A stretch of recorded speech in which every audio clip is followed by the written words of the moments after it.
Song I have made. My heart overflows with noble words.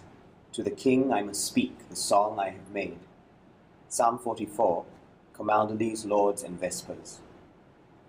A poem in 8 parts. 1. Vigil. From you, and from this place, I learn what gentleness means. The hermitage bell wakes me without clang or clamor, sidling into early morning dreams on eyelid flutter, like a favorite memory of an insufficiently remembered friend. 2. Silence. I learned that silence is everything, not nothing. We arrived late in the evening, fumbled into our cells with all the finesse of urban life, leaf crackle piercing the night. The next morning I heard how silence sounds. Birdsong, blue jay caw and call, ocean swash and backwash like genderless rhymes above the echo of distant cars. Between vigil and lauds, I think I heard the receding tinnitus of crickets, ever softer with warming day. 3. Contemplation. You tell me that contemplation means more than just rumination in extended time. I suspect this truth will take a while to tame, but I am starting nonetheless towards a frail, tentative understanding when I notice a spider trapeze my line of sight while I shower, feel its web on my cheek after just hours away from my cell, watch the chalk swirl in the water I boiled for tea, listen to tea splash and the poetry I always knew vaguely.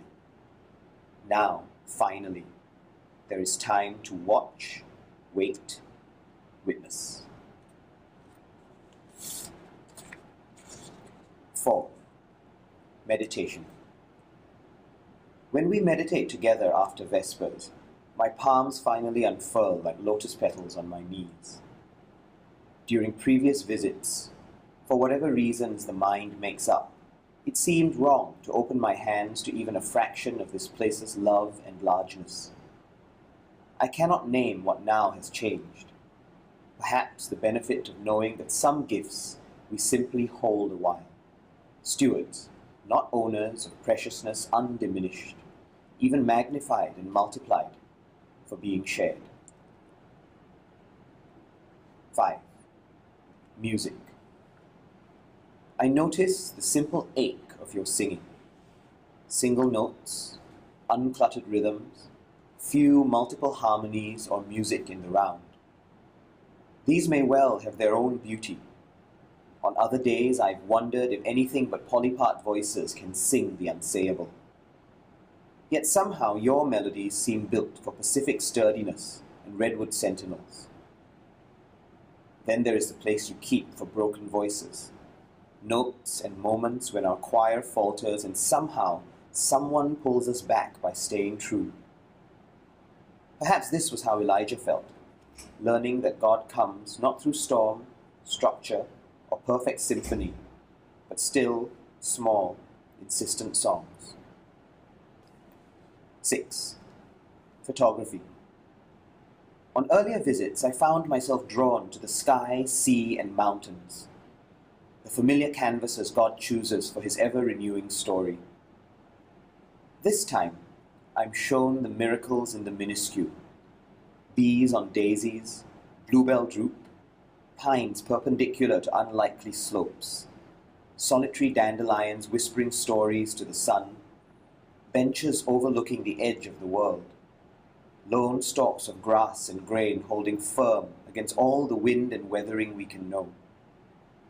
In them, I discover the scale of the small, blessed insignificant inheritors of both the earth and the divinity there can be in details. 7. Icons. I was delighted by the idea that icons are written, not drawn.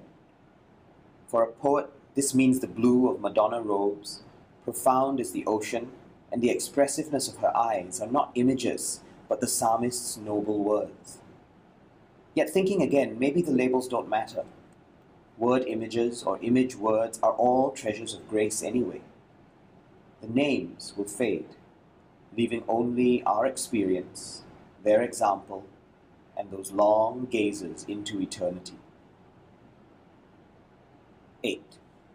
Postscript.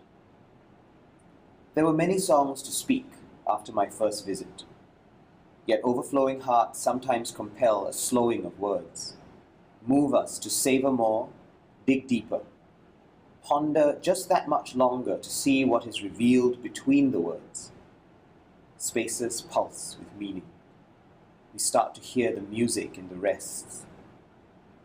3 visits, 2 years, 1 poem later, I have faith in new melodies, hope for new time, love for the future.